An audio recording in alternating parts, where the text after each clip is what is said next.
and strong, and as his hand slides down my torso, I cant my head toward him, finding peace in his presence, in the safety of his arms.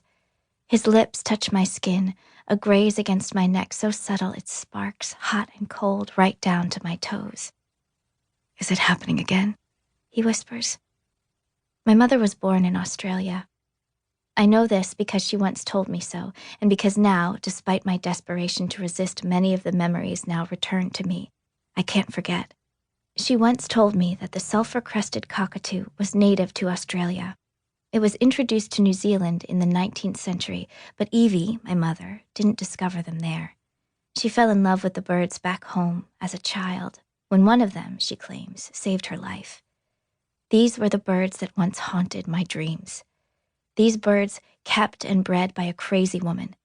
I feel embarrassed to realize I'd held fast to nonsense, to the faded, disfigured impressions of old memories poorly discarded. I'd hoped for more, dreamed of more.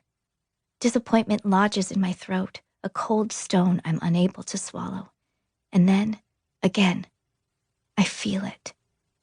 I stiffen against the nausea that precedes a vision, the sudden punch to the gut that means there's more, there's always more. Aaron pulls me closer, holds me tighter against his chest. "Breathe," he whispers. "I'm right here, love. I'll be right here." I cling to him, squeezing my eyes shut as my head swims. These memories were a gift from my sister Emmeline, the sister I only just discovered, only just recovered, and only because she fought to find me. Despite my parents' relentless efforts to rid our minds of the lingering proof of their atrocities, Emmeline prevailed. She used her psychokinetic powers to return to me what was stolen from my memories. She gave me this gift of remembering, to help me save myself, to save her, to stop our parents, to fix the world. But now, in the wake of a narrow escape, this gift has become a curse. Every hour my mind is reborn, altered. The memories keep coming, and my dead mother refuses to be silenced. "Little bird," she whispers, tucking a stray hair behind my ear. "It's time for you to fly away now."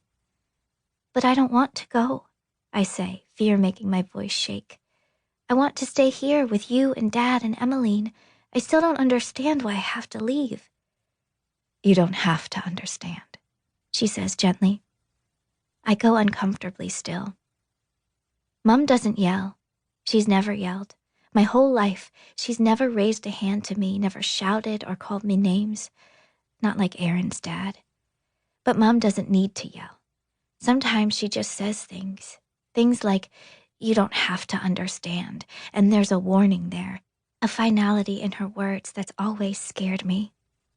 I feel tears forming, burning the whites of my eyes, and "No crying," she says. "You're far too old for that now." I sniff, hard, fighting back the tears, but my hands won't stop shaking. Mom looks up, nods at someone behind me. I turn around just in time to spot Paris, Mr. Anderson, waiting with my suitcase. There's no kindness in his eyes, no warmth at all. He turns away from me, looks at Mom. He doesn't say hello. He says, "Has Max settled in yet?" "Oh, he's been ready for days." Mom glances at her watch, distracted. "You know Max," she says, smiling faintly. "Always a perfectionist." "Only when it comes to your wishes," says Mr. Anderson. "I've never seen a grown man so besotted with his wife." Mom smiles wider. She seems about to say something, but I cut her off. "Are you talking about Dad?" I ask, my heart racing. "Will Dad be there?" My mother turns to me, surprised, like she'd forgotten I was there. She turns back to Mr. Anderson. "How's Lila doing, by the way?" "Fine," he says, but he sounds irritated. "Mom?" Tears threaten again. "Am I going to stay with Dad?" But Mom doesn't seem to hear me. She's talking to Mr. Anderson when she says, "Max will walk you through everything when you arrive, and he'll be able to answer most of your questions. If there's something he can't answer, it's likely beyond your clearance." Mr. Anderson looks suddenly annoyed, but he says nothing. Mom says nothing. I can't stand it. Tears are spilling down my